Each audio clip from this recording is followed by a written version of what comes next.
President Obama and Romney enter the closing week of the campaign in an exceedingly narrow race, according to the latest poll by the New York Times and CBS News, with more voters now viewing Mr. Romney as a stronger leader on the economy and Mr. Obama as a better guardian of the middle class. The president is holding his coalition together with strong support from women and minority voters and is supported by 48% of likely voters nationwide, the poll found, while Mr. Romney holds a wide advantage among independents and men and is the "thank you for trying" verbose. This recording will go away once the product has been purchased. Choice of 47%.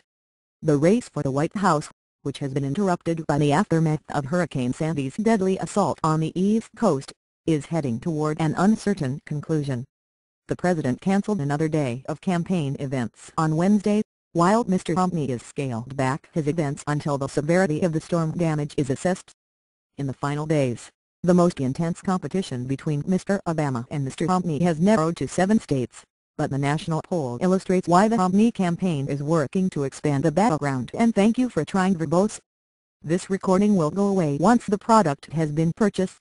Seize upon the deep concern in the electorate about whether the president should win a second term. The economy continues to be the overwhelming issue on the minds of voters, with about 3/4 selecting the economy as either their first or second most important concern. Another 23% named the budget deficit as one of their top 2 issues.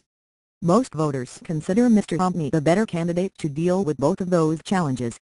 The president has a slight edge on terrorism and foreign policy, but the poll found that Mr. Romney may have "thank you for trying" verbose. This recording will go away once the product has been purchased. Made some inroads with his strong critique of how Mr. Obama managed the Libya crisis after the killing of the American ambassador and 3 others in Benghazi. When asked specifically about the administration's handling of the attacks on the consulate in Libya, the poll found that only 38% of voters approved and 51% disapproved. The week before the election, even as millions of Americans have already cast their ballots through early voting programs in many states, voters are closely divided between the candidates, with men and women practically mirror images of each other. The poll found "thank you for trying" verbose. This recording will go away once the product has been purchased.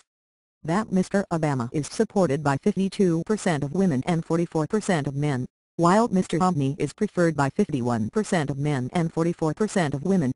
Throughout the campaign, most voters have given Mr. Obama the advantage over Mr. Romney when asked which candidate understands their needs and problems, and even more see Mr. Obama as the candidate who appreciates the issues faced by working women.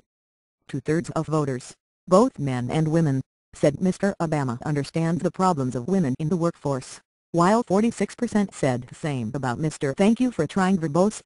This recording will go away once the product has been purchased. Romney. But slightly more voters describe Mr. Romney as a strong leader than they do Mr. Obama. As Mr. Romney seeks to emphasize the moderate elements of his record, the poll found that voters across the country see deep philosophical differences between the 2 candidates, with 67% saying that Mr. Romney would very closely or somewhat closely follow the policies of former President George W. Bush. Since becoming the Republican presidential nominee, Mr. Romney has become more moderate, according to 33% of voters, while 18% said he is "thank you for trying" verbose.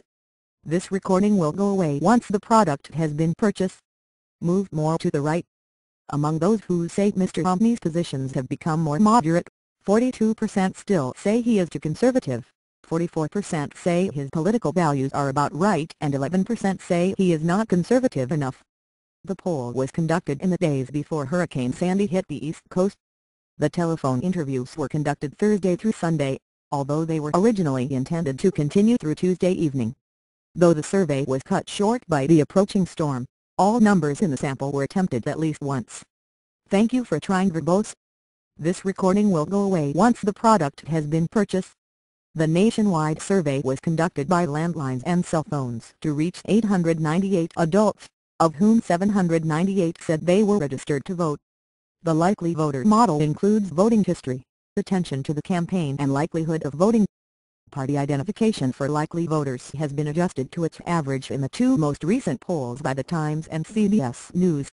The margin of sampling error for 563 likely voters is plus or minus 4 percentage points.